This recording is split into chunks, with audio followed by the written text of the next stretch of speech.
Pozdrav svima i dobro došli na kanal Ikarbus zvučna hronologija. Gledate prvi deo druge epizode serijala Subotica Trans i ja, u kom vam prepričavam svoja sećanja na stare, ali i još uvek aktivne Ikarbusove autobuse Subotica Transa. Pošto smo se u prethodnoj epizodi podsjetili kakvi su to bili Ikarusi IK160 u vlasništvu ovog prevoznika, sada ću vam ispričati kakva su bila njihova crvena braća, Ikarusi IK161.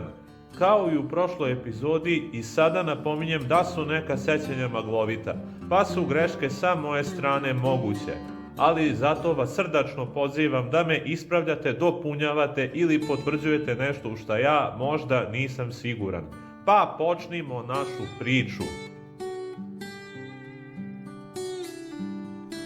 Priču o subotičkim IK160 jedinicama je možda najbolje započeti kratkim opisom proizvodne serije kojoj su pripadali. Bila je to serija iz 1994. godine koja je, shodno promjeni imena fabrike godinu dana ranije, zapravo ponela ime Ikarbus. Tadašnja Savezna Republika Jugoslavija bila je pod sankcijama. Ikarbus jeste predstavio novu generaciju autobusa, ali većih narudžbi od strane prevoznika još uvijek nije bilo. Sa druge strane, Ikarbus je u tom trenutku imao spremne delove za proizvodnju više desetina primjeraka modela IK161, što je sa jedne strane kupcima bilo pogodno kako bi odpomladili dotrajale vozne parkove, a sa druge strane održalo je Ikarbus u životu tokom nepovoljnog perioda. I tako su crvene IK160 jedinice sa dvokrilnim vratima, dvodelnim vetrobranima, bež enterijerima i svetlo smeđim sedištima kupili Novi Sad, Kruševac, Kraljevo, Niš, Užice, Sremska Mitrovica, Priština, pa čak i Herceg Novi u Crnoj Gori. A jedan od kupaca bio je i Subotica Trans.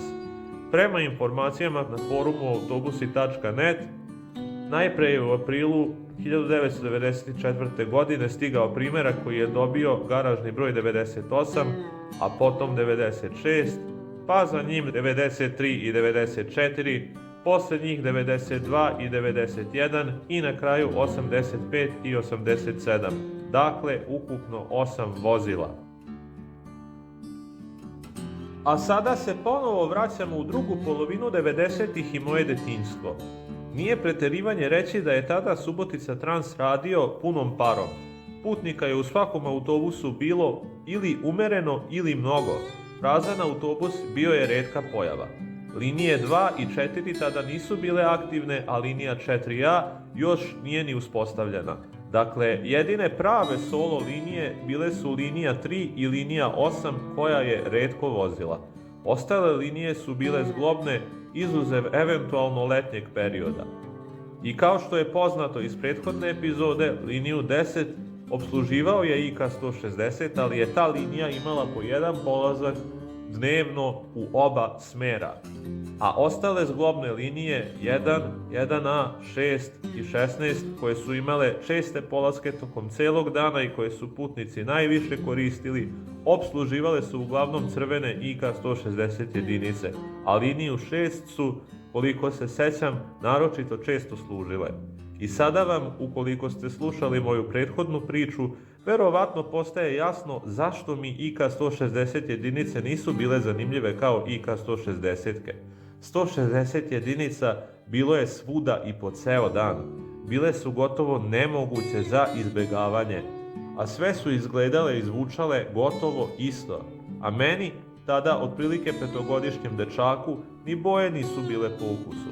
Ali danas sam svestan da su ti autobusi uz, koliko se sećam, retke kvarove, tada zaista bili stub nosač subotičkog javnog prevoza. Tada je bilo samo 2 mlađa zglobna autobusa od njih. Bili su u suštini verovatno nešto najbolje što je Subotica Trans tad imao. Dovoljno je da vam kažem sledeće. Kao što ste iz prethodne epizode mogli da saznate, boja Subotica Transovih autobusa bila je plava.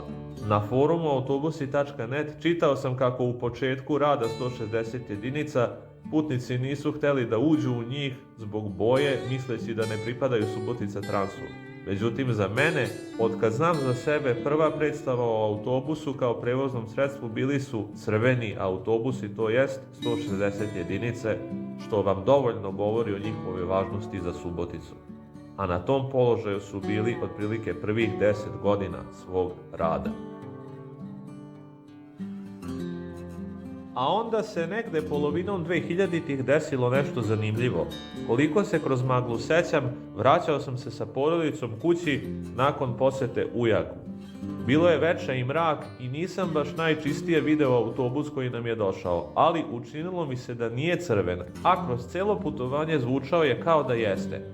Pošto smo sedeli napred blizu vozača, čini mi se da sam se, kada bismo bili na nekoj stanici, često okretao iza sebe da vidim delić vrata na kom bi trebalo da se vidi crvena boja kada su otvorena. I opet nisam video crvenu boju, ali i dalje sam bio nesiguran u to što vidim, činilo mi se nekako crno, tamno. Konačno, izlazak iz autobusa mi je otklonio sve sumnje. Jedan crveni autobus je prefarban u plavo, ali zvuk me nije dao prevariti, pa sam autobusu odmah dodelio i nadimak: Gospodin prerušeni. Tek godinama kasnije saznao sam da je to bio autobus sa garažnim brojem 96.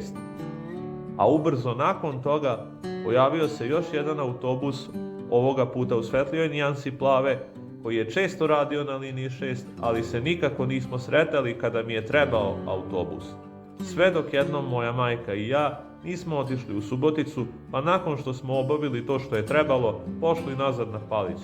Ugledao sam taj autobus kad je prišao na stanicu u suprotnom smeru od našeg i nešto progunđao. Mojoj majici je odmah bilo sve jasno i dala mi je predlog da prošetamo dok se autobus ne okrene u našem smeru.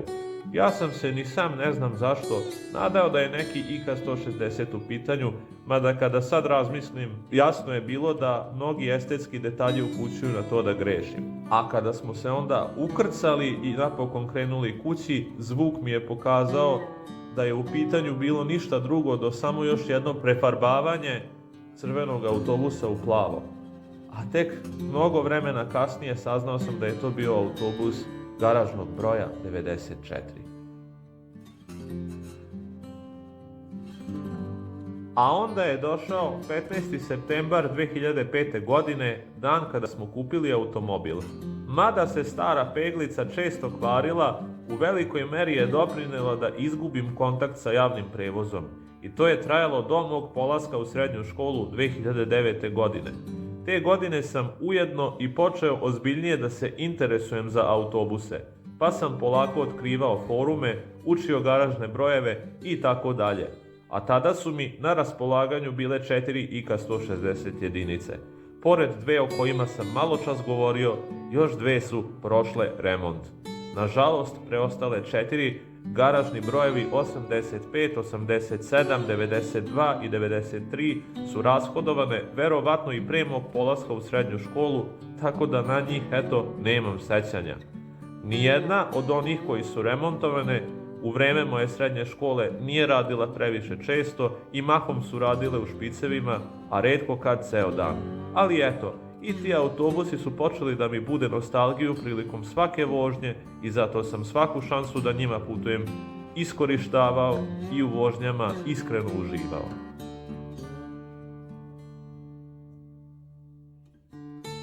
Ono što mi je važno da naglasim jeste to da ne pamtim da mi je neka IK-160 jedinica bila neprijatna za putovanje kao na primjer IK-160 pri kraju radnog veka. Osim možda par izolovanih situacija, najgore što sam sa IK-160 jedinicama doživeo bio je osjećaj da je motoru ponestalo snage.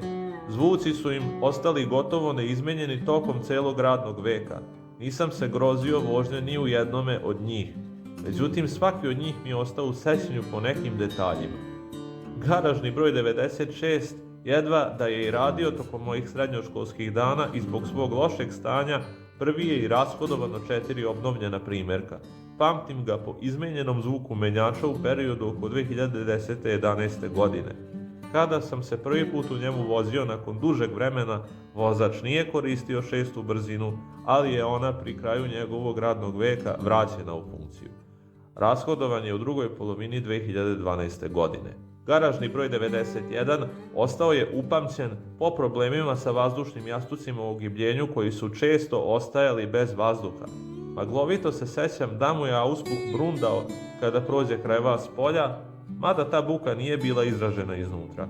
Imao je, ako ne grešim, i karakterističan zvuk menjača u četvrtoj brzini sa tipičnim prelivanjem tonova, vrlo prijatnim za uši.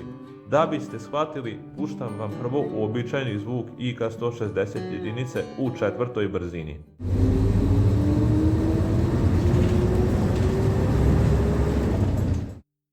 A sada vam puštam nešto najsličnije garažnom broju 91, pošto njegov autentični snimak, nažalost, ne posjedujem. Slušajte kako se tonovi prelivaju.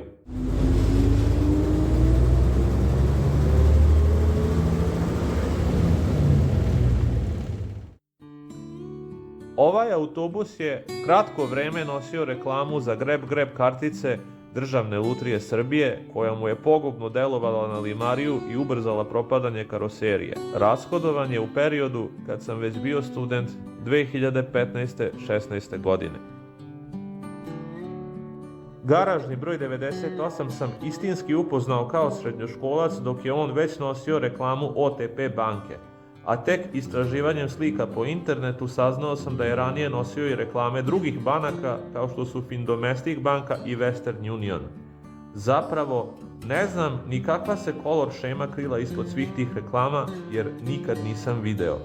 Dok je još imao reklamu OTP banke, zbog kvara motora je jedva izbegao rashod negde tokom 2012-13. godine, pa je njegovu ulogu pokretne reklame za OTP banku preuzeo drugi autobus. Posle popravke motora je prvo ofarban u belo i sećam se da me je ta popravka naterala da odem na okretnicu Kelebija Granica, gde inače nisam išao. A nakon nekog vremena dobio je i reklamu povodom 120 godina Subotica Transa, sa kojom je i otišao u rashod, ako se ne varam, 18. maja 2018. godine.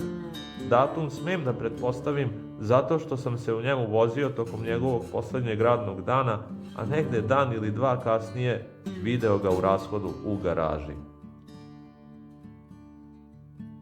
Dragi gledaoci, na kraju smo prvog dela druge epizode serijala Subotica Trans i ja. U sledećem nastavku čućete zašto u ovom segmentu nisam pomenuo pojedinosti vezane za garažni broj 94 i budite bez brige, nastavak je već postavljen. Hvala vam na pažnji i srdačno vas pozivam da ga pogledate. Link sam vam ostavio u opisu. Pozdrav svima!